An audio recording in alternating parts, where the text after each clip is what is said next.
পাক রেঞ্জার্সদের হাতে 22টা দিনে আটকে ছিলেন পূর্ণাম এবং তারপরে তাকে ছাড়তে বাধ্য হয় পাকিস্তান। ঘরে ফিরেছে ঘরের ছেলে এবং এই মুহূর্তে সরাসরি আমরা সেদিকেই নজর রাখবো রিশতার বাড়িতে, যেখান থেকে পিঙ্কি রয়েছেন আমাদের সঙ্গে। পিঙ্কি, আমরা শুনেছিলাম, আমরা দেখেওছিলাম যে কিভাবে তাকে তিনি বীর দর্পে ফিরেছেন এবং তিনি পরিষ্কার বলেছেন সেনারা কখনো ভয় পায় না, ফের তিনি কাজে যোগ দেবেন।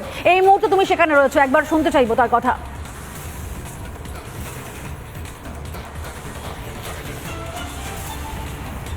একেবারে দেখো, কিছুক্ষণ আগেই বিএসএফ জওয়ান পূর্ণম কুমার সাউয়ের সঙ্গে কথা হচ্ছিল এবং মূলত গতকাল তিনি বাড়ি ফিরেছেন। যদিও ওয়াঘা আটারি বর্ডার থেকে তিনি আগেই দেশে ফিরে এসছেন, কিন্তু যেহেতু মেডিকেল চেক আপ থেকে শুরু করে যে অফিসিয়াল ফর্মালিটিস থাকে সেগুলো করতে একটা সময় সীমা থাকে, সেইটা শেষ করতেই সময় লেগে যায় এবং সেই সময়সীমা অতিক্রম হওয়ার পরই তিনি অনুমতি পান বাড়িতে ফেরার।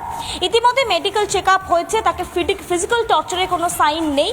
এছাড়াও বিএসএফ এর তরফ থেকেও তার কাছে বিভিন্ন একাধিক প্রশ্ন কিন্তু বারংবার জিজ্ঞেস করা হয়েছে, একাধিক জিনিসপত্র জানার চেষ্টা করা হয়েছে এবং একই সঙ্গে তিনি এটুকু বীরদর্পে বলছেন যে পাকিস্তান চেষ্টা করেছিল ইনফরমেশন নেওয়ার, কিন্তু তিনি কোনো ইনফরমেশন তো নেননি, উল্টে তার ওজন 11 কেজি কমেছে বলে জানা যাচ্ছে এদের মেডিকেল চেক আপে।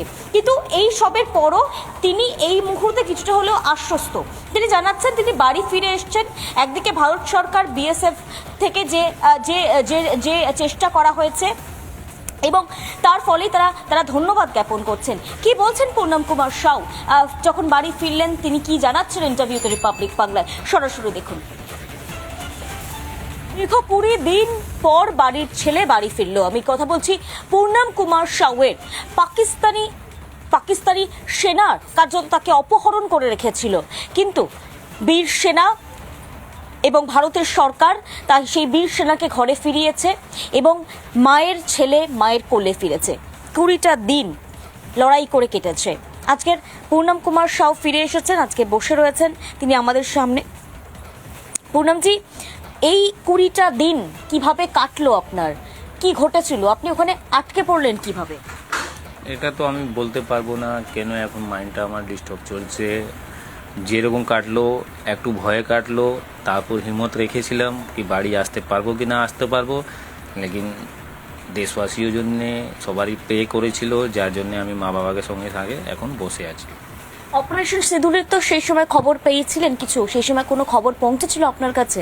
অপারেশন সিঁদুর চলছে বা যে ভয়ঙ্কর হামলা হয়েছে তার প্রত্যাঘাত ভারত করেছে, এরকম খবর কোনো পৌঁছেছিল আপনার কাছে? আমি এরকম ইন্ডিয়া থেকে পাকিস্তান চলে গেলেন, তখন আমাদের কিছু খবর 20 দিনে কি হচ্ছে ইন্ডিয়াতে, কি হচ্ছে না, এটা আমাদের কিছু খবর পাওয়া যাচ্ছিল না। আমাকে যেখানে রাখলো ওখান থেকে আমাকে কিছু খবর হচ্ছিল না কি আমাদের দেশে হচ্ছে কি। তাই আমি সেভ করে চলে আসলাম। এর থেকে বড় কথা হলো না কি আমি রিটার্ন মা বাবার সঙ্গে পাশে বসে আছি আর রিটার্ন চলে আসলাম ইন্ডিয়াতে, এর থেকে বড় কথা হবে। যে সময় আপনি গিয়েছিলেন এবং ফিরেছেন, আপনার কি ওয়েট লুজ হয়েছে? আপনার কি ওজন কমেছে? আমার যখন ওখান থেকে রিটার্ন হয়েছিলাম তো আমার 11 কেজি ওয়েট কম হয়ে গেছিল। কোনো অত্যাচার কেউ চালিয়েছিল আপনার সঙ্গে পাকিস্তানে থাকার সময়? এগুলোটা আমি বলতে পারি না, যে হয়েছে আমার মনে আছে, যা হবে এর আগে মানসিক টর্চার যা হবে মানে বলতে পারি না কি হয়েছে কি হলো না। যা হয়েছে আমার ওয়েটটা কমেছিল, 11 কেজি ওয়েটটা কমেছে।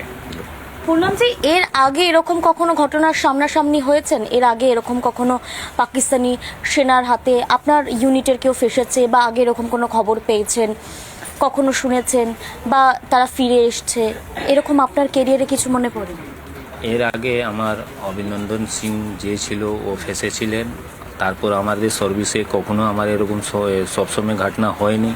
এবার প্রথম আমাদের যা ইউনিট ছিল ওর মধ্যে আমি প্রথমে আমাদের ঘটনা হয়েছে। জি, আমরা একটা ভিডিও অভিনন্দন সিং এর সময় দেখেছিলাম, উইং কমান্ডার অভিনন্দন, তিনি চা খাচ্ছিলেন এবং বলেছিলেন একদম শত্রুর চোখে চোখ রেখে যে চায়ে বহুত আচ্ছা হ্যায়, একদম মানে কড়া জবাব যে আমি এক ফোঁটা ভয় পাইনি। চা খেয়েছিলেন পাকিস্তানে? এটাগুলো সবারই সঙ্গে হয়, এটা যে ওইদিকে যায় সবার সঙ্গে ওরকম করে ওদের, তো ওনাদের সঙ্গে করেছেন তো আমাদেরও সঙ্গে হয়েছে। আবার সেখানে পোস্টিং এ যেতে হয় আপনাকে, যদি আবার কাশ্মীর হোক, জম্মু হোক, জয়সলমের হোক, আবার যদি বর্ডারে যেতে হয় পাকিস্তান বর্ডারে, ভয় লাগবে, আশঙ্কা লাগবে, নাকি বুক চিতিয়ে আগে যেরকম দাঁড়িয়েছিলেন আবার সেরকম দাঁড়াবেন? আমাদের যা ট্রেনিং করায়, আমাদের যেরকম ট্রেনিং দেয়, ওরকম ভয় খেলে হবে না। আমাদের যেখানে পোস্টিং হয় ওখানে যেতেই হবে। কেন আমাদের ভয় খেলে আমাদের যেখানে লোক ওখানে ঘুমাচ্ছে, আমার বর্ডার সেফ থাকছে, ইন্ডিয়াতে লোক ভালো করে ঘুমছে, ঘুমাঘুরি করছে, যা কিছু করছে আমাদের করছে কি আমাদের ওখানে নিশ্চিতই ঘুমছে কি আমাদের জওয়ান, আমাদের যে ফোর্স আছে আমাদের বর্ডারে দাঁড়িয়ে আছে, ওই জন্য নিশ্চিত ভয় খেয়ে ঘুমছে। আমাদের ভয় খেলে তো আমাদের পাবলিকে সেফ থাকবে না। মা কি বানালো আপনার জন্য? মা যা বানালো যে সবারই লোক খালো কালকে যেটা মায়ের হাতে কি ভালোবাসে? মা যা দেয় সবারই আমার ভালো, মায়ে যা খেয়ে নিলেন ওনার হাতে সবারই ভালো। প্রধানমন্ত্রী পর্যন্ত আমার ছেলেকে নিয়ে এলো, তার জন্য আমি ধন্যবাদ করছি।